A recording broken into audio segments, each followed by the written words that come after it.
So, um, if you have a question during the show, we want to hear it. Your input is a big part of what makes this show great, and we thrive on your energy and insights. Whether it's a quick comment, a thoughtful question, or an opinion, you just have to share. Don't hesitate to drop it in the chat. Now, if you want to make absolutely sure your message stands out and gets featured on the show, there's an easy way to do that. Use the super chat feature. Just click the $sign at the bottom of the chat box to send in your super chat. This guarantees that your message gets on the air, and it's also a fantastic way to support our channel. We rely on your support to keep bringing you the sports content you love, and we appreciate every bit of it. So go ahead and let us know what you're thinking. Hit that super chat button, and let's keep this show as interactive and exciting as possible. And if you prefer, you can also go to gsmcpodcast.net to tip, donate, and leave a comment or question there.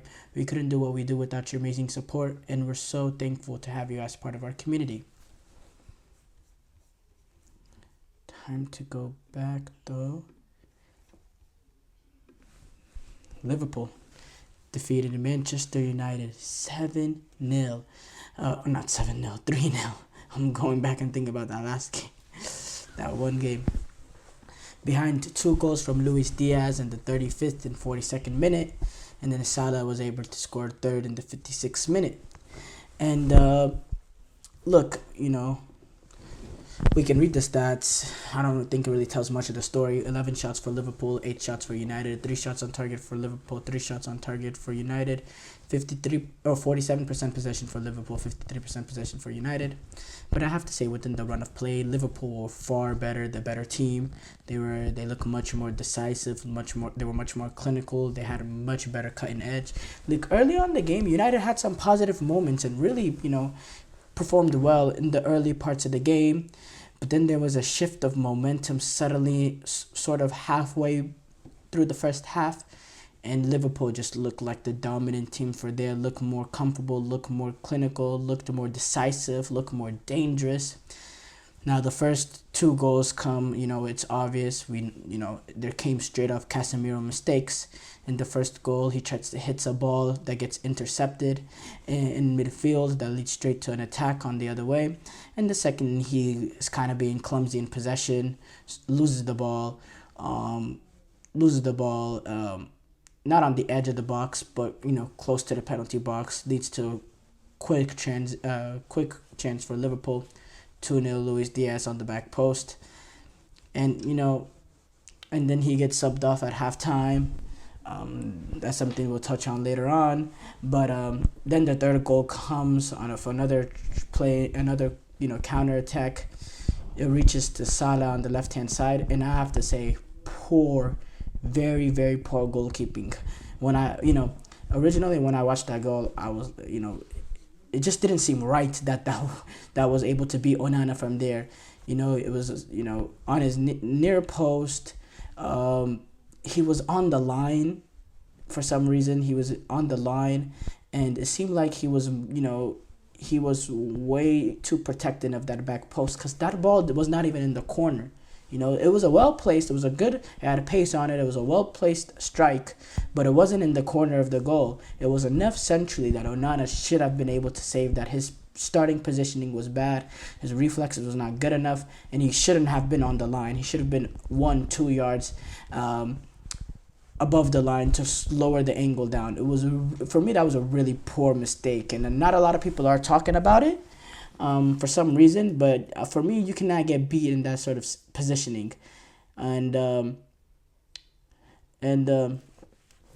there are a lot of individual mistakes there, but overall, in terms of the game, United just got outplayed, and it's very disheartening for United. You see Jürgen Klopp leave, and you kind of have a sigh of relief. Okay, now this is the chance that we can, start competing with Liverpool again. And then the first game, they come to Old Trafford and they embarrass y'all 3-0. It's a tough pill for United, the players to swallow, the manager, the fans. It's really a tough pill to swallow. And the manager, Erik ten Hag, he's not doing himself favors. We know the kind of pressure he's under. How does Marcus Rashford play the amount of time he did? How does Garnacho be the one that gets pulled instead of Marcus Rashford, who has not done anything hasn't done anything this season, hasn't done anything the past year and a half was horrible this game. And what did I say before the game, by the way? What did I say before the game? Marcus Rashford. The key to whoever's playing on Trent Alexander-Arnold's side is to stay tight with him when he comes and he starts overlapping.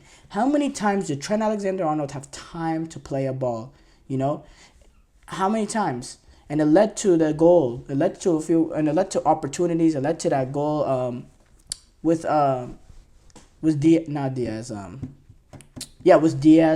being on the back post.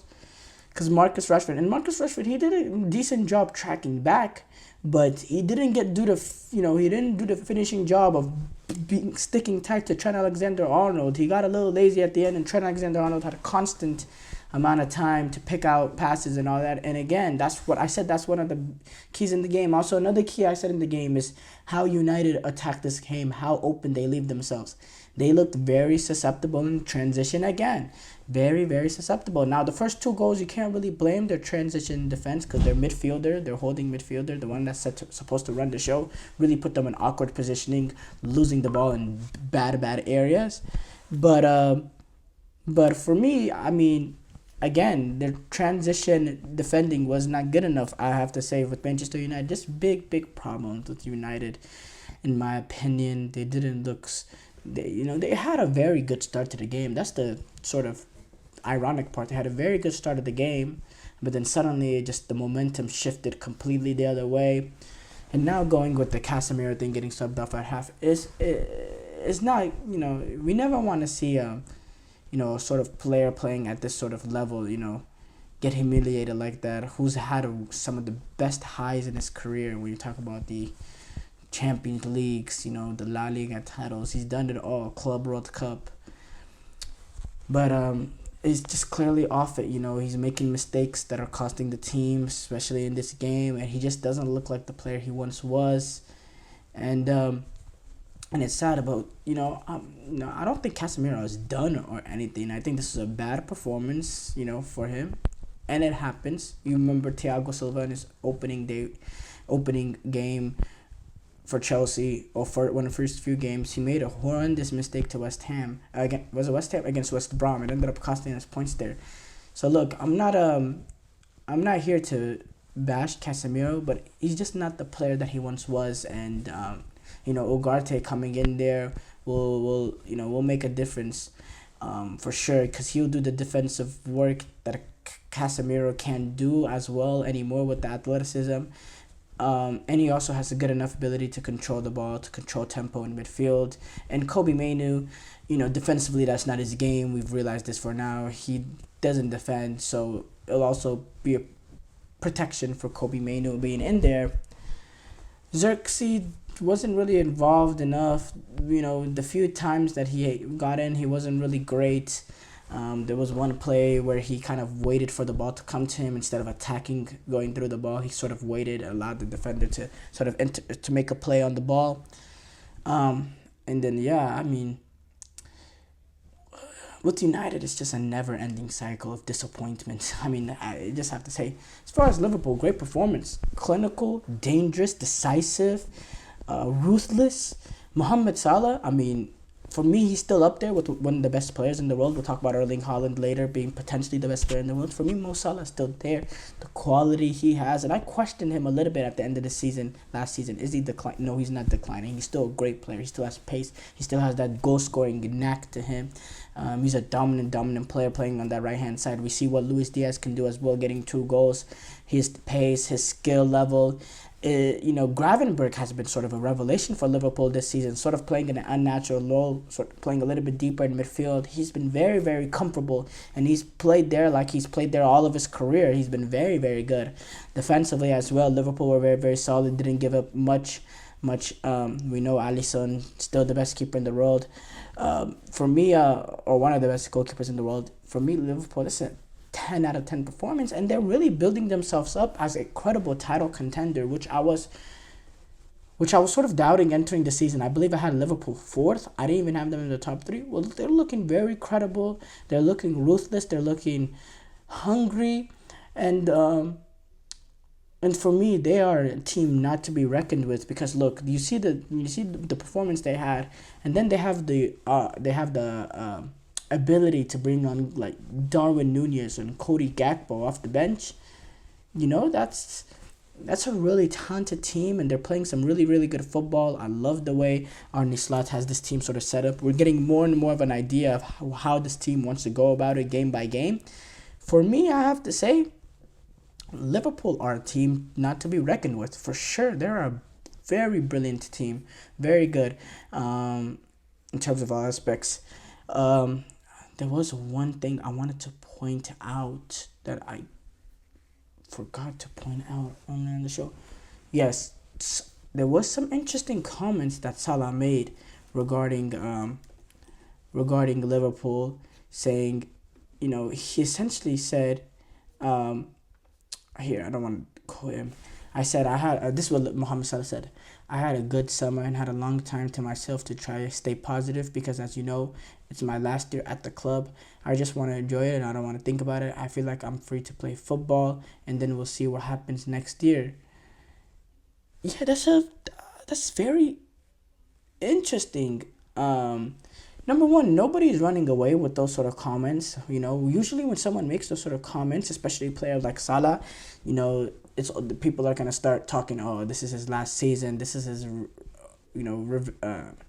this is his sort of last season, his farewell season. Blah blah blah. When Jürgen Klopp, stepped away, at the amount of report. This didn't really get that much, attention in the media.